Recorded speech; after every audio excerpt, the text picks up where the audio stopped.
নমস্কার। দশরূপে দশভুজার এক নতুন পর্ব নিয়ে আমি চলে এসেছি তোমাদের সামনে।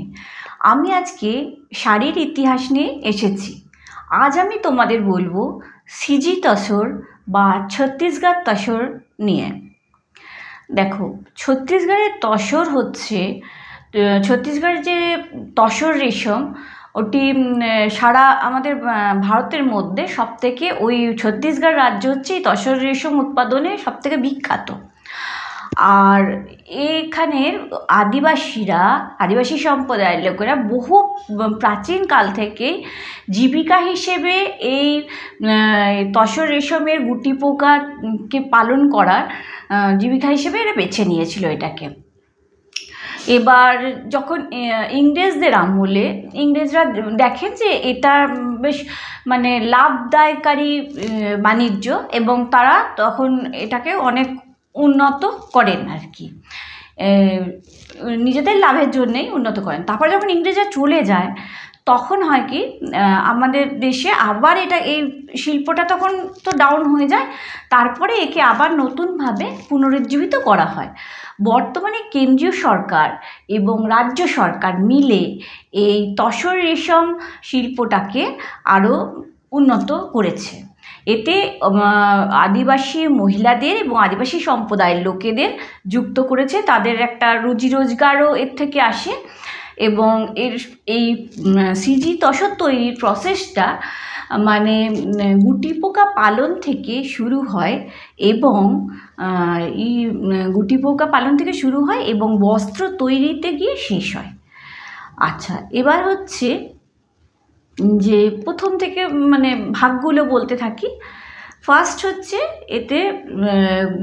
এতে এক বিশেষ ধরনের গুটি পোকা লাগে। এই তসর রেশমে এক বিশেষ ধরনের গুটি পোকা লাগে, যে গুটি পোকাগুলি শাল, অর্জুন এবং আসান গাছের পাতা খেয়ে বড় হয়। মালবেরি সিল্কের যেমন গুটি পোকাগুলিকে ঘরের ভেতরে চাষ করা হয়, এখানে কিন্তু সেটা হয় না। একটা প্রাকৃতিক বনাঞ্চলের মধ্যে একটা বিশেষ ধরনের গাছের ওপরে এই গুটি পোকাগুলিকে চাষ করা হয়। এই গুটি পোকাগুলি এইসব গাছের পাতা খেয়ে বেড়ে ওঠে এবং গাছের ডালে কোকুনগুলি তৈরি করে। এই প্রসেসটা করতে সময় লাগে তাদের 35 থেকে 40 দিন। আচ্ছা, এবার হলো গুটি পোকার চাষ হলো। এরপরে হচ্ছে গুটি পোকাগুলির কোকুনগুলিকে সংগ্রহ করতে হয়। কোকুনগুলি সংগ্রহ করার সময় খুব সাবধানে এগুলোকে সংগ্রহ করতে হয়, যাতে গুটি পোকাগুলি কোনোভাবে কোনো ক্ষতিগ্রস্ত না হয়। এটা সংগ্রহ করার পরে থার্ড স্টেপ হচ্ছে একে গরম জলে কোকুনগুলিকে ফোটানো হয়। গরম জলে ফোটানোর ফলে গুটি পোকাগুলি মরে যায় এবং কোকুনগুলি থেকে তসরের যে রেশম সুতোটিকে বার করে নেওয়া হয়। এক একটি কোকুন থেকে প্রায় কয়েকশো মিটার এই রেশম তসর পাওয়া যায়। এবার হচ্ছে এই রেশম তসরের রং হয় প্রাকৃতিক রং যেটা থাকে সেটা হয় গোল্ডেন কালার বা অনেক সময় বাদামি কালারের হয়। এবার এই সুতোগুলিকে একটি প্রসেস আছে রিলিং বলে, যেটিকে ওই ঘুরিয়ে রেশম সুতোটি খুব পাতলা হয় তো, যার জন্য ওটা দিয়ে তো বোনা যাবে না। বেশ কটা সুতো একসাথে করে পাঁক দিয়ে ওটাকে শক্ত করা হয় সুতোটাকে, যাতে টেকসই হয়। এরপরে এই সুতোটিকে যদি তসরের নর্মাল কালারে রাখা হয় তো তা দিয়ে বোনা হয় বস্ত্রটা। আর যদি সেটাকে ডাই করা হয় তাহলে তখন সেই সুতোটাকে ডাই করে নেওয়া হয় কালারে। তারপরে এটি তাতে ফেলে বা হাত দিয়ে এতে বস্ত্র বোনা হয়। তাতে শাড়ি, স্কার্ফ, নানা রকম পোশাক এই সমস্ত বোনা হয় এই তসর দিয়ে। এরপরে হয় কি, এই বস্ত্র তৈরি হয়ে যাওয়ার পরে এই বস্ত্রকে ভালো করে ধোয়া হয়। ধোয়ার পরে আয়রন করা হয়, করে প্যাকেজিং করা হয়, করে সেই বস্ত্র বাজারে ছাড়া হয়। একটা লেন্দি প্রসেস চলতে থাকে। আচ্ছা, এবার এই সিজি তসর ধরো একটা তো এমনি বললাম যে সোনালি কালারের সুতোটা হয় অরিজিনাল, আর কখনো কখনো বাদামি কালারেরও হয়। তো এবার আমি দেখো আমার শাড়িটা দেখাচ্ছি। এইটার যে এটাও একটি সিজি তসর। এই যে ভেতরে দেখছো এই তসরটি, এটা কিন্তু অরিজিনাল সুতোর কালারটা, মানে কোকুন থেকে যে রেশমটা বেরিয়েছে সেটাকে ডাই করা হয়নি, এইটি কালারটাই বেরিয়েছে এবং এই কালারটাই এই অরিজিনাল কালারটাই রেখে দেওয়া হয়েছে এতে। এই কালারের আমার শাড়িটি ওই রকম একটু ঘিয়ে গোল্ডেন ভাব রয়েছে শাড়িটিতে। আর পাটটি বোনা হয়েছে বিদর্ভা স্টাইলে, পাটটি হয়েছে বিদর্ভা স্টাইলে, কিন্তু এটা বিদর্ভা তসর নয়, এটি হচ্ছে ছত্তিশগড় তসর। এটি পাটটিতে দেখো প্রথমে কালো, তারপরে মেরুন, তারপরে কালো, সোনালি, আর এখানে বিদর্ভা স্টাইল করা হয়েছে। এই শাড়িটি তো খুবই সুন্দর দেখতে। আর আঁচলটি দেখো, আঁচলটি এখানে পুরো জড়ি দিয়ে আর ব্ল্যাক দিয়ে এখানে পুরো কাজ করা রয়েছে, বোনানো রয়েছে। আর এটি পিওর হ্যান্ডলুম শাড়ি, অর্থাৎ এটি হাতে বোনানো শাড়ি এবং পিওর সিল্ক মার্কযুক্ত শাড়ি। এই শাড়িটি আমি যখন কিনি তখন আমি একটি বড় দোকান থেকেই কিনি এটি যখন প্রোগ্রামে তাদের অনলাইন প্রোগ্রামে তাদের দেখি, ফেসবুক প্রোগ্রামে, তো শাড়িটি আমি বুক করি।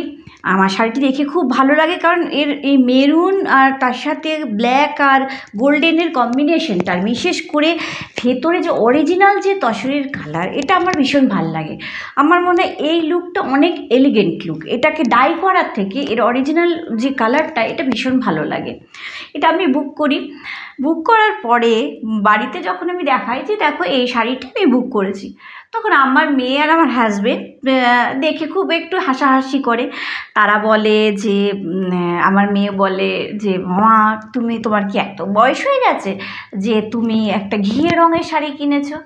আবার আমার হাজবেন্ড বলে, হ্যাঁ তোর মা আসলে বুড়ি হয়ে গেছে, তাই জন্যে এরকম সাদা সাদা শাড়ি কিনছে, কোথায় একটু কালারফুল শাড়ি কিনবে। তো যাই হোক, আমি বললাম ঠিক আছে আমার বয়স হয়ে গেছে, আমি এটা কিনি, সেই জন্য পছন্দ করলাম। তারপর শাড়িটি যথারীতি আসার পরে ওরা দুজনেই অবাক হয়ে যায়। ওরা দুজনেই বলে যে বা শাড়িটি তো সত্যিই খুব সুন্দর দেখতে, এবং এর পাশে অন্য কোনো শাড়ি ফেলে রাখলে মানে সব ছেড়ে এটার দিকে চোখ যাবে, এর আভিজাত্যই আলাদা লাগছে। তো এই শাড়িটি সত্যি তাই, এবং আমি পুজোর সময় এবারেরই পুজোর সময় আমি এটা পরি, এবং আমার মেয়ে দেখে বলে যে যত শাড়ি পুজোর দেখে বলে না তোমার এই শাড়িটির ধারে কাছে কেউ আসতে পারবে না, এর আভিজাত্যই আলাদা। তো সত্যি কথাই এই তসরের আভিজাত্য আলাদা ছত্তিশগড়ের। আর আরেকটি হচ্ছে ছত্তিশগড়ের যারা আর কি শাড়ি বুনে তাঁতিরা, তারা না, আমি আগেও একটি ভিডিওতে বলেছিলাম, তারা একদম ফাঁকি মারতে পারে না, তাদের বোনানোর কাজ ভীষণ নিখুঁত। এবং এই যে দেখছে টেম্পল করেছে না, এরা যেটা বোনে পুরো কোল আঁচল পর্যন্ত জিনিসটাকে বুনে যায়। এরা মানে কিছুটা করলাম, যেখানে বুঝবো সেখানটা তো দেখা যাচ্ছে না, তাহলে ছেড়ে দিই, এসব করে না। এদের শাড়ি বোনানো খুব সুন্দর, আর এখানে তসর সত্যি খুব সুন্দর। এই শাড়ি আজ তো তোমাদের এমনি মানে বিদর্ভা স্টাইলের পাড় আঁচলে যে সিজি তসর দেখালাম, আমি এরপরে তোমাদের কোনো দিন সিজি তসরের ওপর বেনারসি দেখাবো, সেটাও খুব সুন্দর দেখবে। তো এই হলো ছত্তিশগড় তসরের ইতিহাস। সত্যি খুবই সুন্দর শাড়ি, এবং এটা ওখানকার ঐতিহ্যের সাথে সংস্কৃতির সাথেও যুক্ত। আর ওখানকার যে উপজাতির একটা মানে বড় সম্প্রদায়কে রুজি রোজগার দেয় এই শাড়ি বা এই শিল্পটা। তো আজকে এটা বলেই শেষ করছি। তোমাদের কেমন লাগলো জানাবে, কার কার সিজি তসর আছে জানিও। আর আমার এই বলাটা যদি ইনফরমেশনটা তোমাদের ভালো লাগে, তাহলে আমার চ্যানেলটাকে একটু সাবস্ক্রাইব করো, শেয়ার করো আর লাইক করো। আর চলি।